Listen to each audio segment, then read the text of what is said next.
This Fleet Equipment Unscripted interview is presented by Hendrickson, a leading manufacturer of heavy-duty suspension systems and components to the global commercial transportation industry. Visit hendrickson-intl.com to learn more. Hey everyone, I'm Jason Morgan, Content Director for Fleet Equipment, and welcome to Fleet Equipment Unscripted. Today we're talking with Dave McCleave, Director of Aftermarket at Hendrickson. Dave, great to see you. Thanks for taking the time. Hey Jason, thanks for having me. So we're going to talk all things aftermarket here, which is really great because we're in a very unique trucking climate, I feel like, right now. We've seen truck orders take a pretty big hit. So in the aftermarket segment, then, what do you anticipate in terms of aftermarket service and support, given the recent truck sales dip, and how you still want to go out and support fleets? Yeah, Jason, it's interesting. You know, many people believe that when truck and trailer builds go down, then aftermarket should go up, when in fact they kind of mirror each other, certainly over a period of time when you put it into a graph. And the big reason for that is, look at, fleets purchase new equipment because they need capacity to haul freight. Fleets repair equipment when they need capacity to haul freight. So it's the same, it kind of follows the same kind of guidelines. It's really economic driven. Sure. That makes a lot of sense. Well, and I think we've seen some shifts in the aftermarket as well, driven by, we had the pandemic, then we had some supply chain issues. Fleets were considering different parts and suppliers than maybe they wouldn't normally have because of the supply constraints there. But things have kind of started to normalize here. They are fixing more vehicles. We have seen a uptick in service here and some of the data that we analyze on a regular basis. But are there any trends or service issues that you've seen in terms of what parts fleets have been leaning on, and anything versus genuine parts? Like, I know you have the Hendrickson genuine parts versus maybe the will fit parts or some other parts that maybe come into the market. Yeah, I kind of liken it to your own personal life. As a consumer, there's always segments in that marketplace. There's going to be people that are always going to be price shoppers. There's always going to be a certain percent that are going to be price shoppers.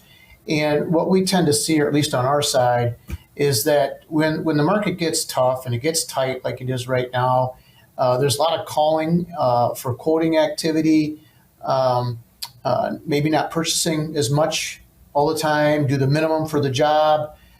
And we do see some will fit activity increase in markets where it's a little bit softer, if you will, when things are a little bit heavier and tight and not as tight, but the capacity is tight. Then you see that impact on higher original parts sales.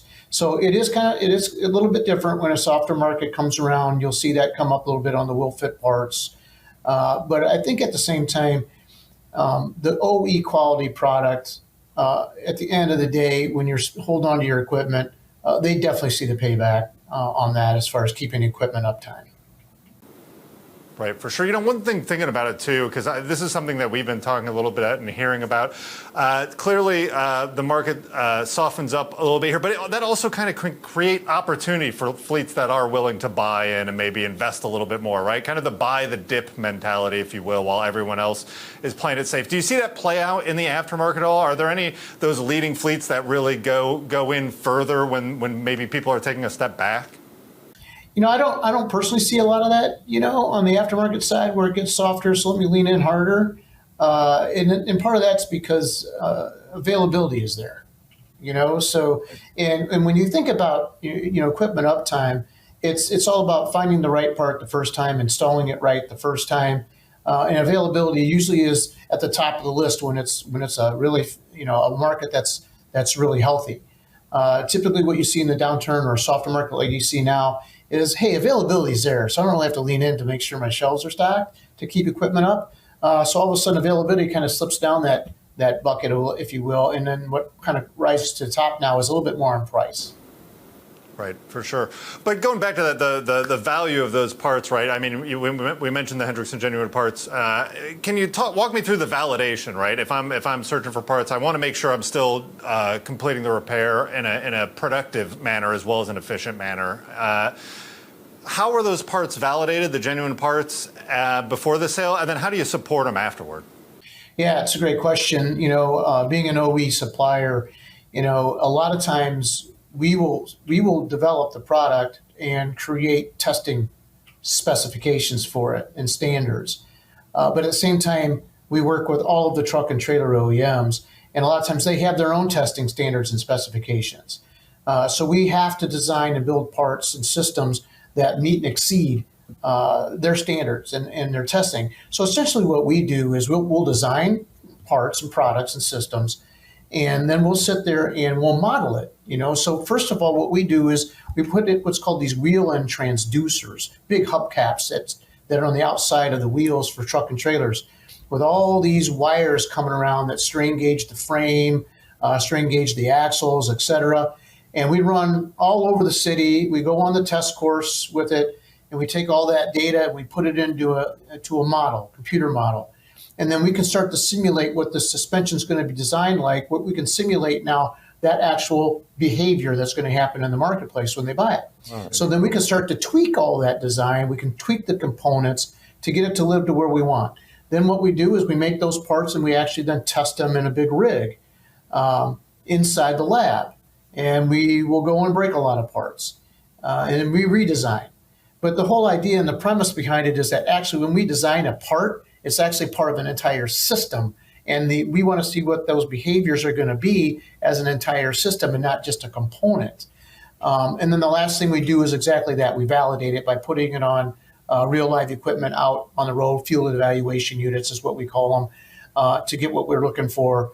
And then we finally say, look, we're hitting the market with it. And that's kind of what we do. So when you look at original parts, you can sit there and say, I know that original part was part of an entire design of a system, so that when I put the original part back in, I'm not going to compromise any performance or any other attributes that we have built into that system when we designed it, such as roll stability, okay, a big one, right. Braking and acceleration forces and how all that plays into the system. So when you do put a non-genuine part in there, what did you compromise? I don't know, because we've never tested that. And is that something you want to take a risk on? Right, for sure. And you pointing out there, Hendrickson deals in a lot of safety critical components, the wheel ends, the braking systems, suspension systems. And something you're speaking to here, that parts knowledge and expertise, right? Speaking of the aftermarket, we've seen kind of a growth of digital and e-commerce, and that's all well and good. I know Hendrickson has its preferred retail locations there too. People might turn online, they might go part shopping there, but what role and what value is there in having those locations that can help fleets understand the value in parts like you've explained here? Yeah, so a couple things. We are absolutely developing a preferred retailer program where we want to make sure that we can pick some folks in the marketplace that will have product on the shelf and be great ambassadors of the Hendrickson brand. So that when fleets are in need of a product, especially newer product, and when we release newer product, it's not everywhere like some of the more legacy product is. So we want those people to make that investment with us. We're going to stand behind them. We're going to drive fleets to them. They'll be a great ambassador for us. That's what we're looking for those folks. But at the same time, to your point about the service and the support side of it, we've got field service folks out in the field in between, the U.S. and Canada. You're looking at, I don't know, what is it, like 17 regional service managers. You've got 18 to 21 district sales managers, and then you got 9 parts managers out there. So we've got a flood of people in the market that are going to be there for the fleet for any of that support. And not only just the fleet support, but also the dealer and the distributor support. Right. As technology is advancing there, right, we're all talking, and AI is the thing we talk about a lot now and all this other stuff. What do you see the value of having those people in the field, having those relationships, especially in the aftermarket? What value does that bring to both the customer and to you?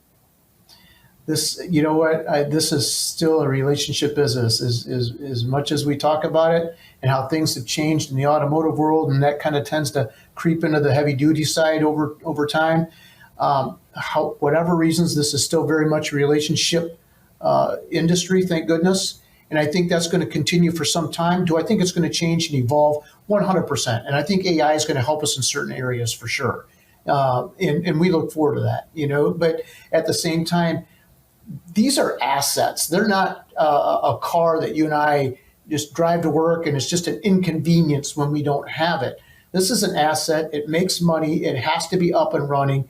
And I don't need an AI chat assistant. I need someone that's actually going to create some urgency in the organization when I need something. And I think that's the value of having the people.